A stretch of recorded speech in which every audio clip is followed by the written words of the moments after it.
வரைக்கும் வந்துக்கோங்க. இன்னைக்கு நம்ம ஒரு சூப்பரான கார்டன் டிப்ஸோட பார்க்கலாம் வாங்க. பார்ட் 1. நம்ம பார்த்துட்டு இருக்க இந்த பூவோட பேர் தான் சுப்லதா. இந்த பூ பார்க்கவே ரொம்ப அழகாக இருக்குங்க. இந்த பூ பட்டர்கப்போடைய பூவோடைய ஃபேமிலி சேர்ந்த செடின்றதுனாலேயே இந்த செடி முழுக்க பூவாகவே இருக்குங்க. செடியை சாலை ஓரங்களில் ரொம்ப எளிதாக காணலாங்க. இந்த செடி பட்டாம்பூச்சிகளை ஈஸியாக அட்ராக்ட் பண்ணுறதுனாலயே நம்ம மாடித்தோட்டங்களின் செடிகளை வளர்த்தா நம்ம காய்கறி செடிகளுக்கு இயற்கையாகவே பாலினேட் ஆகி நிறைய காய்கறி செடிகள் வளருங்க. குளத்து செடியை நம்ம வளர்த்துட்டு இருந்தோம்னா காய்கறி செடிகளுடைய பிஞ்சு உதிருதல் கண்ட்ரோல் ஆகுங்க.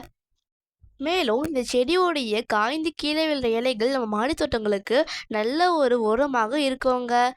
இந்த பூ பட்டாம்பூச்சிகளை மட்டும் அட்ராக்ட் பண்ணாமல் தேனீக்களை கூட ரொம்ப அட்ராக்ட் பண்ணுதுங்க. இந்த செடிகளை எப்போதும் பூக்கள் நிறைஞ்சு இருக்கிறதுனால நம்ம மாடி தோட்டத்தில் வச்சா ரொம்ப கலர்ஃபுல்லாக அழகாகவும் இருக்குங்க. இந்த வீடியோ பிடிச்சிருந்தா லைக் அண்ட் கமெண்ட் பண்ணிவிட்டு சப்ஸ்கிரைப் பண்ணி பக்கத்தில் இருக்க பெல் ஐக்கான் கிளிக் பண்ணிவிட்டு ஷேர் பண்ணிக்கோங்க. மீண்டும் அடுத்த வீடியோ சந்திப்போம். நன்றி, வணக்கம்ங்க.